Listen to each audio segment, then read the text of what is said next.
to another edition of Ask the AD. I'm Dave Horger. This is Athletic Director Greg Christopher. We have several questions submitted by fans from Falcon Nation. So let's get right to it. Let's start with football. Guys are doing good. Yeah, they are. Bowl eligible, and so is it too early to be thinking about a bowl game and where it might be? It's not too early to be thinking about it, but there's still a lot of ground to travel. As you know, we still have 3 football games, and even though we're one of the hottest teams in the country, we need to finish strong. Bowl eligible doesn't mean necessarily you go to a bowl game in the Mid-American Conference. We've had teams, I think it was Temple 2 years ago, I believe, that went 8-4 and did not get into a bowl game. So if you read all the speculation and the scenarios, there's ways we can get in with 6. There's ways we may not get in with even 8. So the best thing we can do is take care of business and win the MAC East. Now, easier said than done. Real quickly, I guess, if I can summarize it, Dave, the kind of the what, when, where. There are 3 automatic MAC tie-ins. The East and West division champions are automatically taken care of, and then 1 at large from that. All the timing doesn't take place. None of it will take place until after the MAC championship game. So December 1st, 2nd, 3rd, somewhere in there, that's when we'll know. And the where, who knows? A lot of times I've had staff members come up to me in the hallway and they'll say, hey, I saw on whatever website we might go to fill in the blank. There's probably about 10 to 15 bowl games that we could go to. So anything that you read online, complete speculation. So who knows?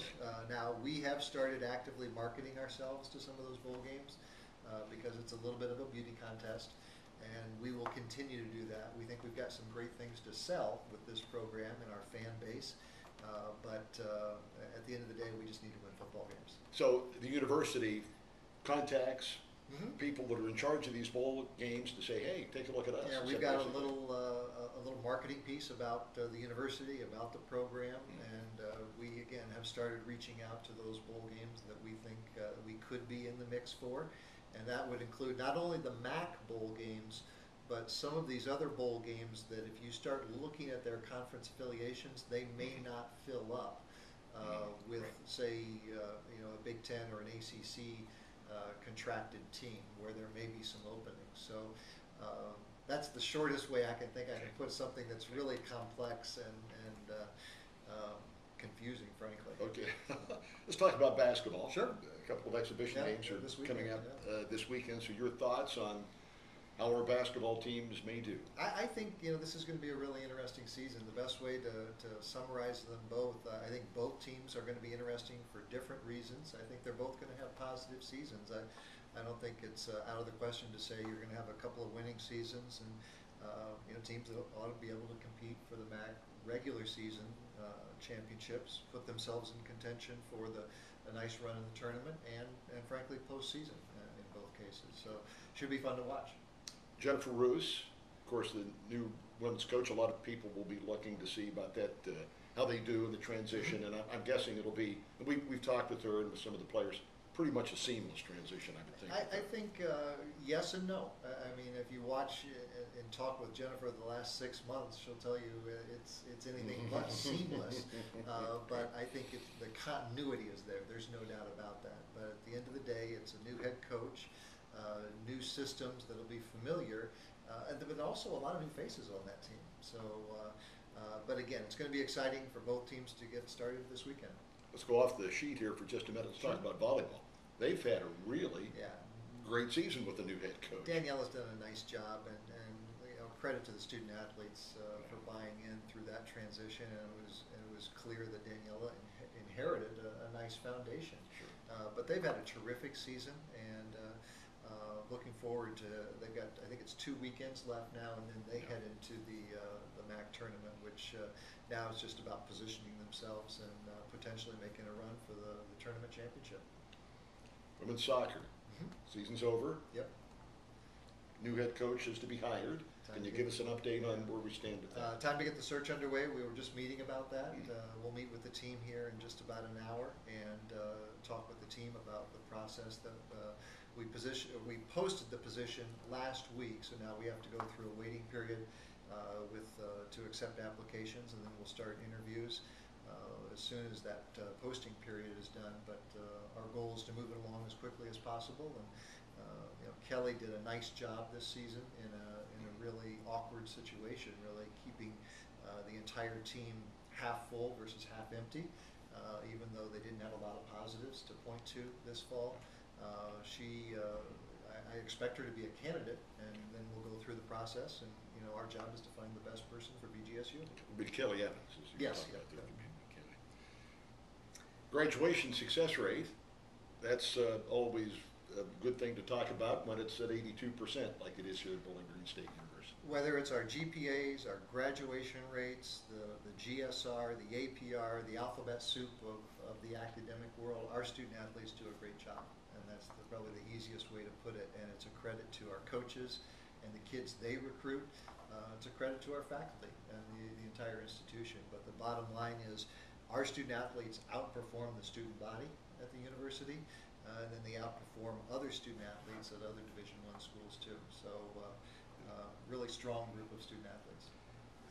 It seems that women tend to be a little bit smarter than men, and there are 4 teams here. You're going to dig yourself a hole I here. probably am. But I just wanted volleyball, women's tennis, women's golf, and how about the hockey team? Mm-hmm. All of those sports at 100%. Yeah, and again, that's a credit to the coaches and who they're bringing in, and it's a credit to the student athletes. Across the board, our student athletes are top-notch academically. You really can't point to any team and say they're pulling down the rest of the group. It just happens to be these 4 are really at the top of the ladder. Okay, we'll talk about a few of these things here that we didn't know if we'd get around to talking about, but let's do that. Adding sports. Mm-hmm. Is it 18? We've got 18 varsity sports. Okay.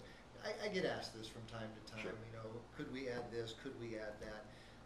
I think we've talked enough about that, especially if you go back to our budget troubles 3 and 4 years ago. 18 is the number that we can manage, and it doesn't. It's not a reflection of would we like to add or not like to add something. It's really about having the resources to properly fund a sport, and so. For the foreseeable future, whatever that is, probably the next 5 years, as far as out, you might want to predict something. 18 is the right number for us. You're on the NCAA infractions committee. So Fascinating. Talk a little bit. What does that mean? What do you get to do? I don't know that I can sum it up in just 60 or 90 seconds, but essentially the infractions committee gets the enforcement cases, and I'm new to the committee, so I've only been through two hearings, but I came back and told our staff that is something you do not want to go through in your career, as far as ever being put in front of the judge and the jury, which is essentially what this committee serves as. And it's a tough situation, but it's any enforcement, any infractions go before the committee, and that's exactly what we serve. We serve as the judge and jury for all enforcement cases. Now, are you sent prior information before you go, and where do you go for this? The meetings, vary around the country. We were in Florida for one, we were in Indianapolis for one, and so you kind of ping pong around. But it's probably not as much of a time commitment as the women's basketball was the last few years. But it's a fair amount of reading, and it's an area of I would say our world that I'm probably not as familiar with. So it's been a great opportunity for myself to learn a little bit more about an angle of college athletics that again wasn't something that was where I was living, so to speak. I think we better wrap it up. Next time we talk, we'll know maybe where this football team's going to go. Let's hope it's with a Mid-American Conference Championship. Yeah. We'll see you next month. Thanks, Dave. Thank you.